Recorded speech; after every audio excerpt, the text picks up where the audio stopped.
राज्य सभानि बिसायख'थिनि थाखाय बीजेपीआ बिजाथिनि मुं फोसावबाय। जगेन मोहन टेरेस गवालाया जागोन राज्य सभानि बिजाथि। आसामनिफ्राय मोनसे मासि UPPLनो हगारना होगोन बीजेपीआ।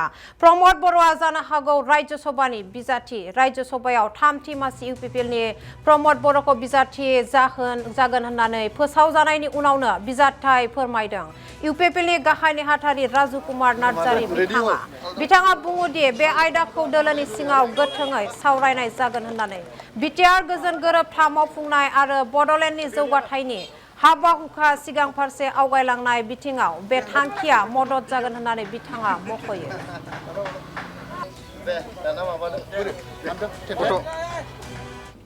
जोङो UPPL हान्जानिफ्राय राज्य सभा बिसायख'थिनि थाखाय गांसे नमिनेशन फर्म जों बरनदों।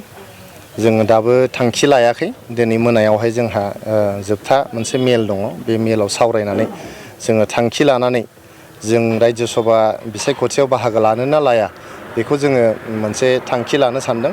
जोंनि हान्जानि गेजेराव सावरायलायबाय थानाय जादों। जोंहा सानै MP दं UPPL हान्जाहा। सासे MP मोनबावोबा जोंहा 125th एमेन्डमेन्ट दा जे पार्लियामेन्टआव पेन्डिं जानानै दं। बेखौ जोङो गोख्रोङै नारसिननानै 125th एमेन्डमेन्टखौ जोङो बारहोनो हागोन पार्लियामेन्टआव। बारहोखांनायनि उनाव 125th एमेन्डमेन्टआ पास जायोबा जोंनि बिटिआरआव 40निफ्राय 60टा समस्ति जोंहा बांगोन। 60टा समस्ति बाङोबा जोंनि बिटिआर ओनसोलनि थाखाय मोनसे जोबोद मोजां खौरां जागोन। गोख्रों मोनसे राजखान्थियारि थासारि जोंनाव सोमजिगोन। लोगोसे जोंनि भारत संबिजितनि 280 नं जे फारिलाइ दङ। 280 नं फारिलाइनि गेजेरजों केन्द्रीय सरकार आरो राज्य सरकारनि गेजेराव रां बावजाखौहाय राननाय जायो बा रांनि जे राननाय बेखौहाय बेजों थि खालामनाय जायो। खिन्थु जिहेतु काउन्सिलफोरखौहाय आर्टिकल 280 नि गेजेराव लाबोनाय जायाखै। दा बेखौ सोदाङोबा जोंहा सेन्ट्रेल गभर्नमेन्टनिफ्राय काउन्सिलफोराव अट'नमास काउन्सिल जेरैहाय जोंहा बड'लेण्ड टेरिटरियेल काउन्सिल जे दङ बेयावबो डाइरेक्ट फान्डिं फैगोन। नोंथांमोना मिथिगौ आसामनि जे बाजेट बे बाजेटआ 2,40,000 करोड़ 2,40,000 करोड़ थांनाय बाजेटआव बियो जादों।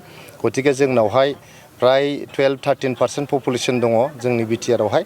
12-13% जुदि फैसा जोङो मोननांगौब्ला जोंहा प्राय 30,000 कौटि नङा होमबा 30,000 करोड़सो जों फैसा मोनो। खिन्थु जों जोबोद खम फैसा मोनो। जों थांनाय बोसोराव मात्र 1,100 करोड़ मोनदों।